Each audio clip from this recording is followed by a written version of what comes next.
let's talk about the two consoles we got going on and how much Xbox is killing it, completely killing it. This generation. If you want to go back and watch last week, we did an Xbox Series X versus Series S video, so we're kind of continuing that next gen countdown, and this is a big one in my opinion, because my opinion is light years away from where it was 6 months ago. Yeah, you've gone from, both of us, if you're longtime listeners and viewers of the show, you know that the two of us have been playing a lot of PlayStation. We both have Xbox consoles. I have a Series X, I have a One X, you have a One. It constantly happens, but I have the One X, I have the PS4 Pro, and I play tons on the PS4 Pro. This next generation, we have both gone from fans of PlayStation who are, we're still getting both consoles. We're now more than likely going to be playing on Xbox way more than PlayStation, except for exclusives. And we wanted to go into, originally this was going to be Xbox versus PlayStation, why you should buy a PlayStation, why you should buy an Xbox. Full disclosure, as we've basically already said, we're really in the Xbox camp right now. So we're going to talk about the comparison of the consoles, but man, the value of the Xbox Series, so S or X, either way you're getting good value. Man, I could just go on and on. Do you want to go like down the list that I got? We should actually just call it the Xbox Series from now on. If we, you know, instead of having to say the X, which I think is what screws me up, I'm just gonna call it the Xbox Series for right now. Yeah. I think it's important to know that the hardware on both of them is very similar. We know that the PS5 hard drive is something to behold, but otherwise, the Xbox Series, at least, and I'll say this now, the X, is supposedly going to have slightly better graphics. I think we really have to see the games, you know, come out for that to be proven, but this generation, they have Game Pass. They have a Game Pass with, what is it, 20? I think you need to see how many studios they own now with Bethesda. Something like that, yeah. So, and with Game Pass, you're getting really good quality games, and you're not only getting, I wouldn't even say older games, classic series like Gears, but first party games come to Game Pass day one. So anything that if Microsoft owns the studio, as Owen is looking up, that means that game comes to Game Pass day 23. one. 23 studios, including Bethesda. So with Bethesda and all the other studios, that means if you have a Game Pass, which Owen and I are now Game Pass members, if you have Game Pass, you can play any of these games as long as they're on the store or on the service. I don't know how often they rotate out. It's one thing that I do want to look into, but the fact that they're there day one means you'll be able to play the new Halo game day one without having to drop another $60 on it, or sorry, $70, because we're on the next gen now. It's not just that. So if you are a Game Pass Ultimate member, which there's deals for all the time, I went and bought a year of Game Pass Ultimate. I bought it in 3-month chunks. Normally it's I think it's 15 even for a month. I bought 3 months for $24. Those deals are out there all the time. So not only do you get Game Pass on your series, that also, if you have an Android device right now, that includes xCloud at no additional cost. That includes Xbox games on your PC, as well as a library of Game Pass games specifically on the PC. They are a little separate. Sometimes they get PC deals that they don't have on console. Sometimes they get console that they don't have on PC. Console-wise, it's a 300-game library on any given day. On PC, I believe it's somewhere around 100. That's all included in the Ultimate package. Now, the exclusives aren't there yet. That's where we know that Sony is hanging its hat. That's part of what made the PS4 generation great. they own 23 studios at Microsoft now, dude. Like, just because they're not there this fall, I think there's still plenty to hold me over. I think with the games like Cyberpunk, with a game like Call of Duty, with a game like Valhalla, there's plenty to hold me over while Xbox is going on. And we don't even know what Bethesda's been working on other than Starfield and Elder Scrolls. How much more Doom content can we expect? Another Wolfenstein in the works, maybe. That, you know, we don't even know everything that Bethesda was already doing. Now we have Obsidian, who can now make maybe Fallout games along with Bethesda. There's a chance for New Vegas too. I just think that while initially I think PS5 is super intriguing, I think the value of Game Pass and what Game Pass is going to be producing in the next 2 to 5 years, I think, is just so interesting. It's the combination of things that those studios and IPs that they own now is just endless. No, you're exactly right. I feel like this generation, I mentioned on another show, it feels like each generation that they take turns on who's coming up on top.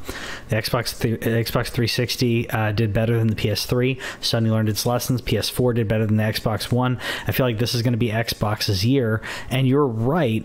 For the first year and a half or 2 years, I'd say there aren't going to be quite as many just drop system sellers, if you will. Maybe within the first, maybe after the first year or late in the first 12 months. But I'm looking at the Xbox Series as almost like buying a new PC, where you can play your old PC games. You can play your old PC games and they look better, and you're future proofing. So if you're getting it now, you're future proofing for yourself. So there's your justification if you need to talk to a significant other, if you need to explain to your parents why you're buying a new game console but not buying a new game.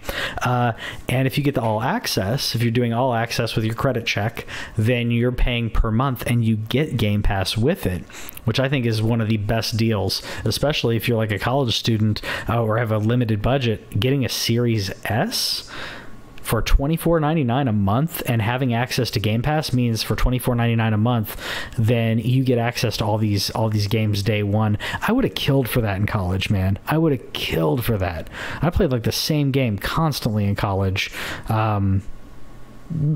Partially because of budget. Getting the next hottest game every single month is hard to keep up with if you're on a limited budget. So, yeah, man, Xbox is killing it. You mentioned one thing in there, so let's kind of like just hit them, side by side, just like with Game Pass. So PS5 does have PlayStation Now, which we really didn't speak to as much, but I think that they have some changes to make. I think that they need to consider putting their games day and date on PS Now, to match what Game Pass is doing, because that's currently not something they do. You can't play Last of Us 2 right now on PS Now. You can't play Ghost of Tsushima right now on PS Now. You can play, I think, God of War sometimes. You can play Ratchet and Clank, I think, sometimes. I don't understand. They own the service. Just put your games on there. They only put them up there for like a couple months. And you can go up there and they're like, hey, this is on for like until this, and if you do the math, you're like, oh, that's 3 months. So either I play it now or I try to remember to play it within the next 3 months.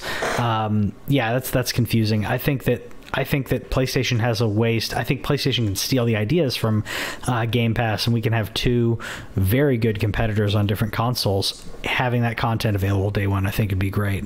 And what's to lead it into the next series of points about backwards compatibility, PS Now does have that. That's their answer to backwards compatibility past the PS4. There is PS3 games available. I think that they need to make PS Classics available. I think that they should consider PSP and PS Vita as a part of, imagine just playing an on-screen version of that. Great. I understand that that's more of a dream, but they should definitely put PS Classics on PS Now, because on Series you can go back all 4 generations. You can go back to the Xbox. You can't play every single Xbox game. You can play the Bard's Tale Xbox game on your series. How cool is that? You can play. You know what? Actually, I got to double check. Morrowind is on the original Xbox, and I'm assuming that's available.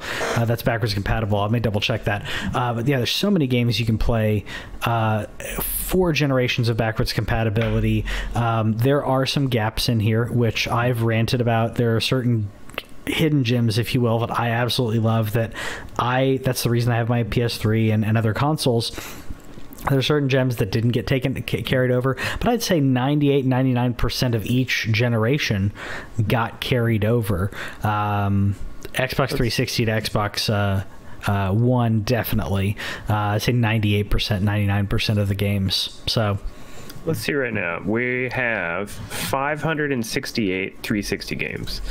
Now, the OG Xbox dropped significantly. There's 39 OG Xbox games available, but 568 360 games, you're going to have the entire Xbox One library on Series on top of Series, whereas the PS5 just has 99% of PS4 games. It does not have PS3, does not have PS2, does not have PS1.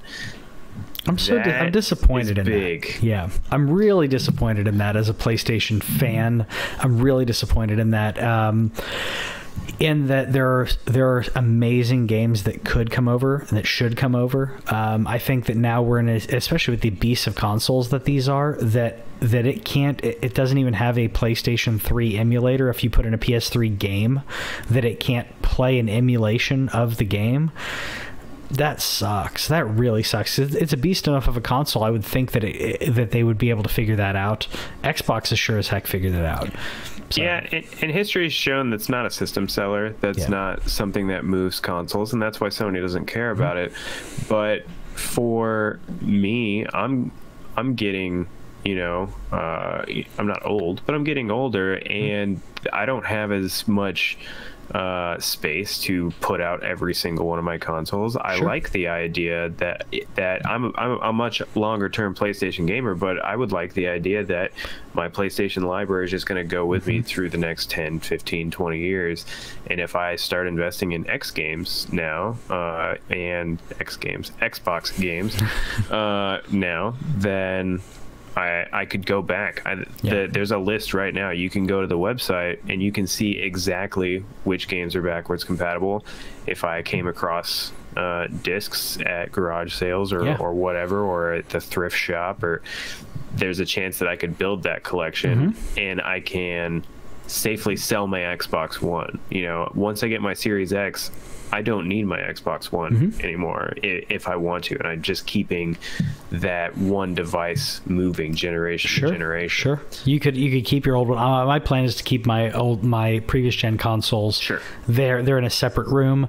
But yeah, if you have limited space, if you want some extra cash, then selling an Xbox One selling it because you already have this future going forward.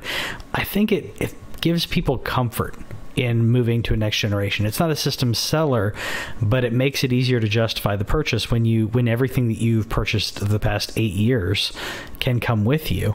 I think that's a big like you said, not system seller. That's a big bonus to picking up the next one.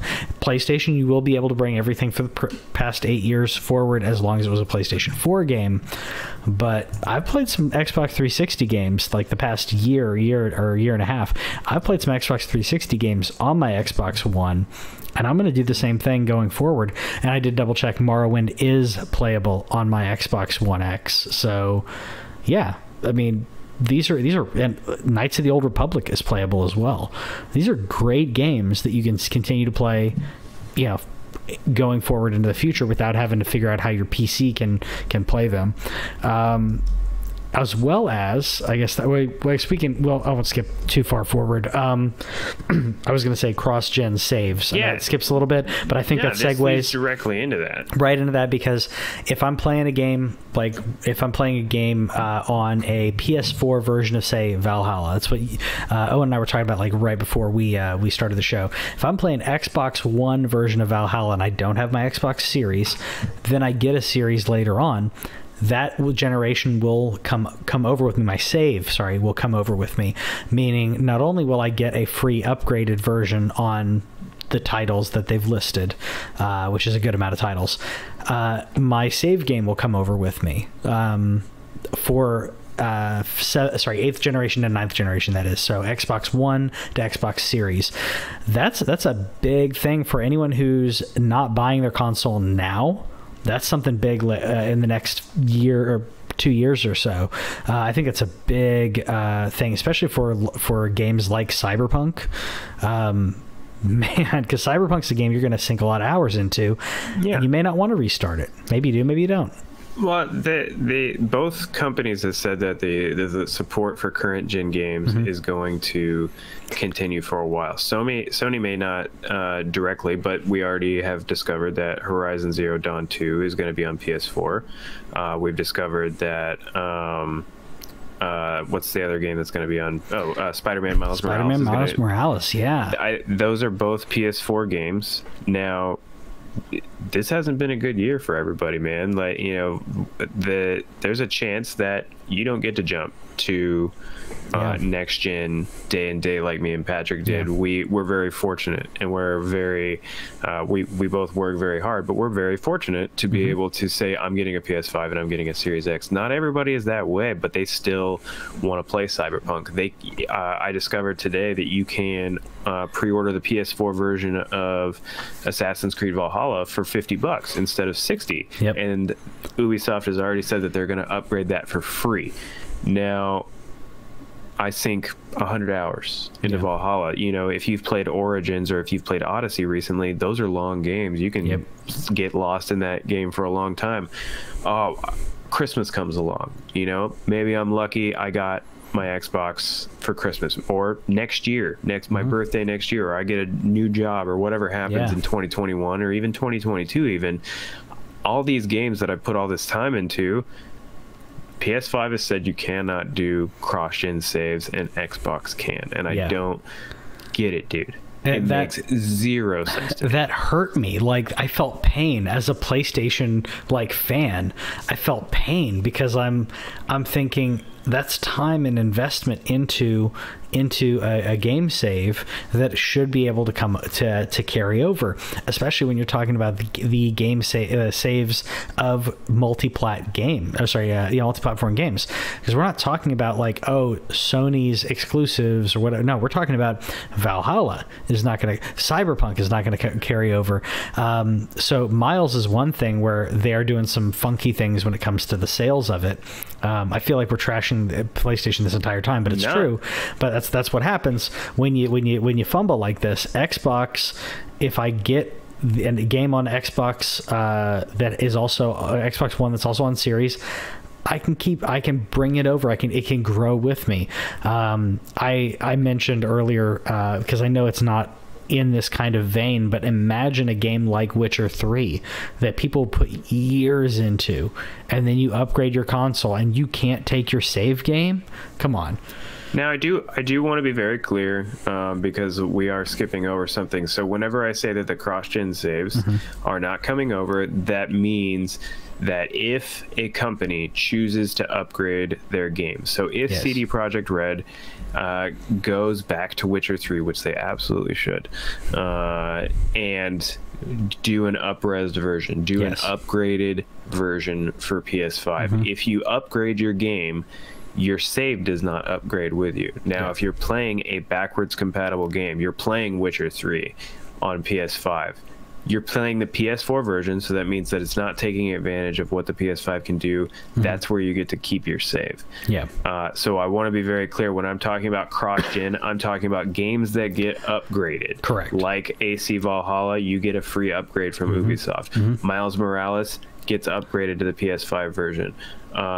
The Horizon Zero Dawn 2, I imagine they will be doing cross-gen purchasing for that. If they don't, they're out of their mind. But that means that when you upgrade, you can't take your Horizon save with you, and that's a first-party game. How is that not something that they're. I don't get it. Dude. That hurts my heart. I don't get it. Really, I'll give you the backwards compatibility because nobody cares, but you can't tell me that people don't care about this. I want to play the new hotness. I got a new PS5. I want new hotness on my 4K TV. Yeah, new hotness, and I don't want to start over. I want to bring over the characters and the story that I was already. I want to continue that. That hurts me. I really hope GTA 5. What if GTA? What if Rockstar doesn't solve that, dude? If Rockstar, like GTA Online, if GTA Online didn't do it, man, that would be so stupid. GTA 5, the single player, that's not as bad, and honestly, I absolutely love the single player campaign of that, the single player aspect of Grand Theft Auto 5. Yeah, but I can't. It hurts me. I know I said it before, but man, it hurts me thinking about being in that situation where I'm investing all that and I have to start over. That being said, I know backwards compatibility and all this, that's not a system seller. This is something that is icing, but at this point, we're not even talking about backwards compatibility. We're talking about the upgrading your current gen to next gen version of the game. And I think the fact that Xbox is doing it for free in most cases and allows for cross save, it's consumer friendly as heck. And it's clearly labeled with smart delivery. With smart delivery, yeah. You know exactly what it means. That smart delivery. When those Xbox One games come out. Sorry, I didn't mean to cut you. No, you're good. When those Xbox One games come out over the next year, maybe even 2 years, because Microsoft is committed to supporting the Xbox One line. They have stopped selling them, but I think they stopped giving out numbers. Let's just say there's 60 million Xbox Ones out there in the wild. That's still an incredible user base that Microsoft has still said that they're going to support with games. The games are still going to be coming out on that thing, and you're probably going to see more and more games labeled as smart delivery, especially if they're coming from the first party. There was one game that I read about today, and that I've forgotten the title on, but it's a cross-platform game. They are coming out with an Xbox One version, a PS4 version, a PS5 version, and an Xbox Series version. Mm-hmm. They said that they can support cross-gen saves on Xbox and can't support it on PlayStation. Yeah, so that has to do with the PlayStation infrastructure of how they're doing. And fix it. Like, I'm sorry, if you did this, you done goofed. You got to go back, because we're not talking about well, I can't do the thing that I used to. It's no longer trying to get something ancient to work with your stuff. It's getting the stuff that you're working on now to work with the stuff the stuff you've been working on, with the stuff that you're moving forward with. That is bonkers. They need to have, especially nowadays when it comes to technology, there needs to be a way to be able to cross these via some type of either they screwed up the back end architecture and trying to improve it, or they just didn't think it was a big deal, and they just did everything net new, which is stupid. I'm sorry, I'm kind of going into like business talk here, because like I have to deal with this like from a work standpoint, but it's like you created this. PlayStation made the PlayStation 5 ecosystem and PlayStation 5 backend infrastructure, PlayStation Network. But what I mean is, if the PlayStation 5 infrastructure and PlayStation 4 infrastructure can't cross save to each other, that means they've got to be very different, and that's stupid. But that doesn't make any sense. They said that the PS4 operating system is that the PS5 and the PS4 operate on the same. What's the word I'm looking for? It's not the same operating system, but it's the. I know what you're talking about. Dang it. Let's say infrastructure again. It's a different word that I'm thinking back end. of. Well, I'm thinking of the back end as opposed to the front end, right? Or to me, I think it's their network servers as opposed to the system itself. I'm talking about like the servers on that's what I think is going on. I feel like it's a PSN issue. I feel like it's the fact that PSN was built on a terrible foundation. It's the same reason that it took years for us to be able to change our PlayStation names, and then if you did, there was even some games that it broke because they tied the email address that was the account. Like the username. They tied the username as the account instead of assigning it some number that a username was on top of. And I think that this is just more a part of it. We've talked about how buggy and slow PSN is right now. It's been broken on Safari as a Mac user for months. The app is not good. I'm really hoping that the launch of this new store that they're coming out with, maybe trimming the fat of Vita and PSP is going to make that better. But from what I've seen, the experience for getting games to the Microsoft Store, at least on the Xbox, isn't that bad. I don't care for it on PC. I think it's a little clunky to tell what games are updating.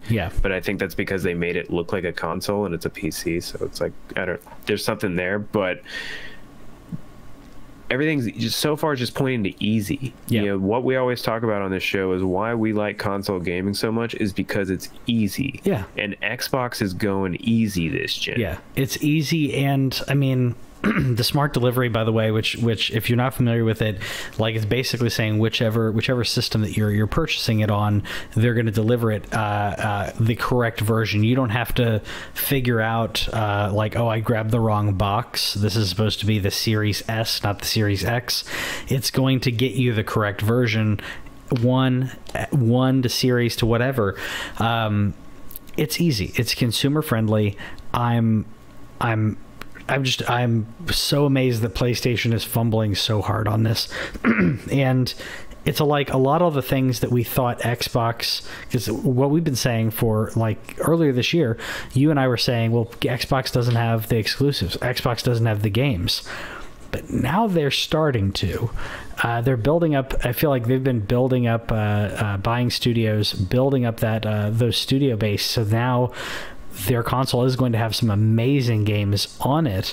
That and you have both the most powerful console on the market and the cheapest console on the market.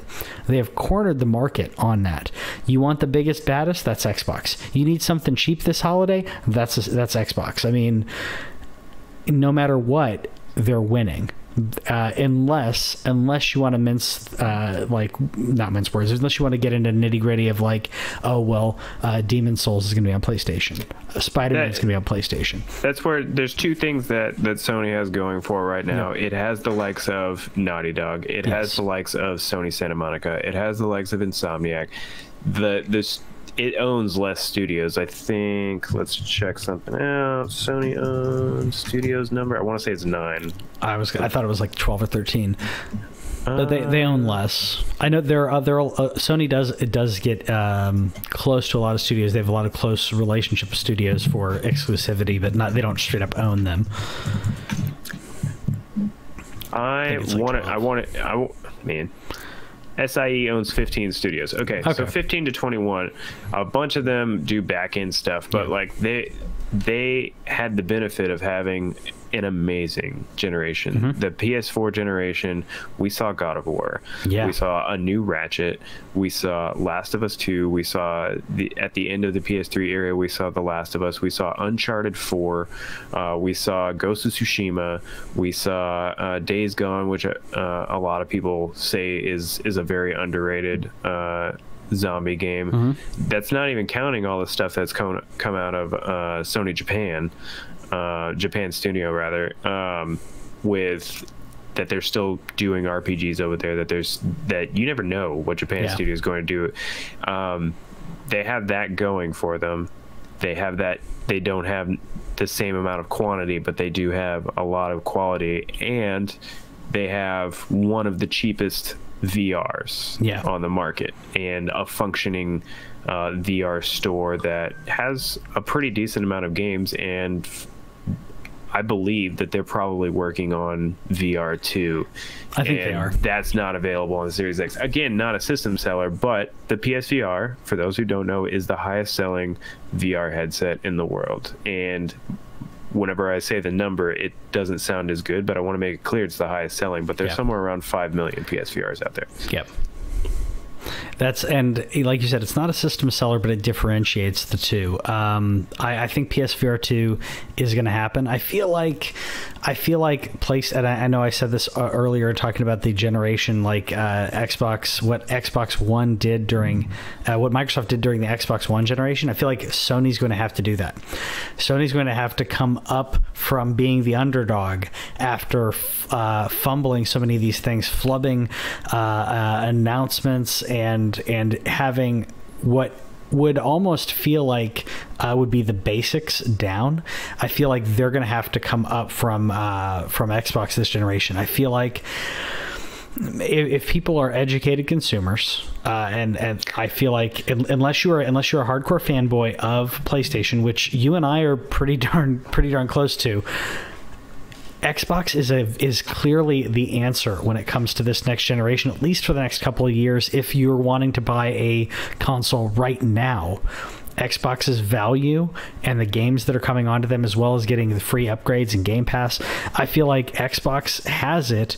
Unless you're already embedded in PlayStation, a huge PlayStation fanboy, Xbox has got so much over them right now. I think the other one that Sony did that we did miss is that if you have the internet for it, the $399 version of the PS5 is still a PS5. It's just a PS5 without a disc drive. It's not. Correct. It's not like the Series S, like you mentioned. You did mention, do you want the cheapest console? It is the Series S, and the Series S is also a digital console. And for the money, I think that $299, it's a great value. But they don't have a discless Series X for $399, and Sony does. Sony has a PS5 for $399. Does not have a disc. If you have the internet for it, I think that there is a clear value at that $399 price point. It's just, is that good enough now at launch? Is that good enough? And I think I have to agree with you that in terms of November, man, next month, we're 30 days. Is it 33 days and 35? Double check, 33 and 35. Yeah, 33 days away from Xbox. And I would have to say, unless something crazy happens, unless Sony changes some tactics in the next 33 days, the launch system to get is the Xbox Series X. Or, again, if you can't afford it, but just to let you know, if you're doing that $24.99 for the Series X, you can pay $10 more a month and get a Series X for $34.99. It's ridiculous. And me personally, I didn't want to sacrifice on the graphics. I also didn't care about how big these things are, because they're monsters. The PS5 and the Xbox Series X are giant. The PS5 is bigger. The PS5 digital versus PS5 regular, traditional, whatever. So the graphics are the same. You just don't have a disk drive. Your hard drive is the same, which on the Xbox Series versus Series S versus Xbox Series X, the hard drive is considerably smaller on the Series S. Again, if you're okay with doing that management a little bit more, the hard drive management, Series S, they made that choice to get it cheaper for you, because the hard drives, the way they're doing solid state on this is expensive. Man, I agree with you. Xbox has it this generation, at least for launch, but PlayStation has some amazing stuff coming out as well. It's just like, if you're gonna choose one, that's the one that I would choose. If you're not married to a system right now, if you're not married to a specific intellectual property right now. And I want to be completely clear. I have my PS5 pre-ordered. Same. I'm super excited about it. I bought the PS5 headset. I'm asking for a second controller for Christmas. Nice. I am going to probably end up with that dumb charging station, even though I could probably get a third-party one for cheaper.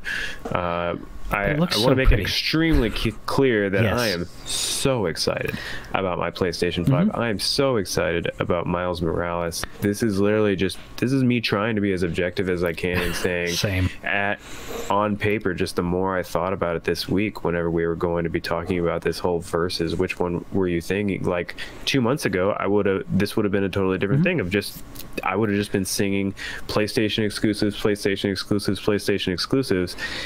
But then Xbox just did everything else. They did everything else right so far, aside from naming their console except for the name. Confusing. Except for the name, and they like we said, they're not going to have the exclusives that are system sellers, if you will, at the beginning. If you already have an Xbox One, maybe wait a little bit to get your Xbox Series because again, you're going to get smart delivery, so you get to bring your games with you. To me, that was like the craziest thing to me, thinking people were arguing, saying, well, why buy the next generation system? Well, you don't have to. You can, but you don't have to. It's like Xbox is being the most consumer friendly, which is so crazy. Microsoft being consumer friendly sounds weird to me, but that's what they're doing. And I'm hyped about my PlayStation. I'm getting the 3D Pulse headset as well because it looks so pretty. Plus, I love I like scary games. I like immersion. I have surround sound, but maybe it's late at night. Maybe I'm playing when the wife's taking a nap. Whatever it is, put on those headphones. Enjoy. I mentioned that to her, and she was like, "I'm going to use the headphones too." And immediately I'm like, yes, you will. You can play in the other room while I'm doing the show. And I don't have to worry about like hearing explosions. Dude, I'm excited about both consoles. Very and I'll excited. Say for the PS4 owner out there, say again, maybe you're not sure if you should move on yet. Again, both the PS4 and the Xbox One are going to be supported for the next couple of years. Yes. There's 110 million PS4s out there. Even if Sony was to stop making anything, which they've already said you're getting Horizon Zero Dawn 2, that's probably coming next year. That's still a PS4 game that you can play. I honestly, I think if you're not hard up to get up to that current gen, if you're not that kind of person, if you're one of those adults who maybe you just casually game from here and there, you can probably wait until Sony makes some better business decisions, if they will, and wait for that Final Fantasy 16, wait for that exclusive that grabs you before you buy even the PS5. And again, these are things that I never thought that I would say. Like, this is so weird that I'm saying wait for Final Fantasy 16 to come out in September of 2021 to buy your PS5, because why not? No, I'm the same way. I'm buying them because I'm looking at them as upgrades, because I have the money to do so. Because I haven't been able to play a game since I put in the pre-order, dude. Yeah, really? Okay, yeah. I haven't been able to play a game since I played Untitled Goose Game on my Switch with my kid. I didn't realize it'd been that long. Like, I put in my pre-order for PS5. I put in my pre-order for Series X. Every time I turn those consoles on, I'm just sitting here.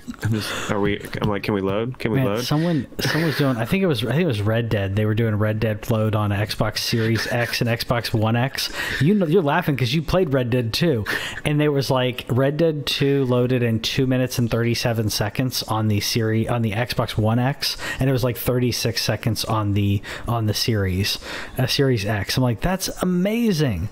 That is crazy amazing how much time it's going to save. Whitney, so before we did the show, we have a puppy, so one of us has to watch the puppy. We didn't want to we don't try to put him in his crate. We put him in his crate every now and then, but anyways, we took turns doing our showers, right?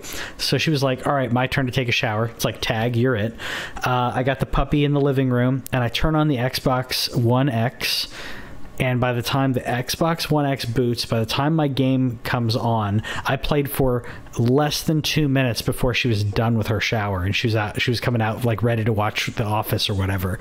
Like, I could have played for like 15 minutes, so like 10 minutes. Could have got in a match, a Battlefront 2. I could have got exactly if it didn't take 3 minutes for the console to load, another 2.5 minutes for it's crazy. I'm in such a lull right now. Like I beat Final Fantasy VII Remake. There's some other smaller games. I played a lot of Animal Crossing. But then as soon as I hit pre-order, I'm waiting for November pretty much. I'm not going to not play games for a month, but I'm waiting for November, man. I want my SSDs. Yeah, I'll say I know when I start up these consoles, I'm going to be wowed in a different way than I'd been wowed before. I mean, the fact that they've given out Xbox Series X for people to try out without giving them a new game. They're just like, here's the new hardware. Just, you know, with somebody, I don't know if they gave them Game Pass with it or what, because like everybody's using Game Pass with it, and everybody's freaking out about how great it is, and they're not even playing the new hotness yet. That tells me how great this generation leap is going to be with those small things like load times after you die when you need to get back in. It's going to make gaming easier. And that's what console gaming should be about. It's supposed to be about ease of entry. It's supposed to be ease of play. I'm just hanging out and playing the game. I don't need to worry about a bunch of other things. And yeah, X got it this year. We'll see what happens next year. Would you say that X is going to give it to you? It's going to give it to you. Yeah. Our friend Chris posted on that earlier this week when we were talking about Xbox Series X versus X. Man, yeah, it's like they're giving us everything that I need. I'm getting my PlayStation 5.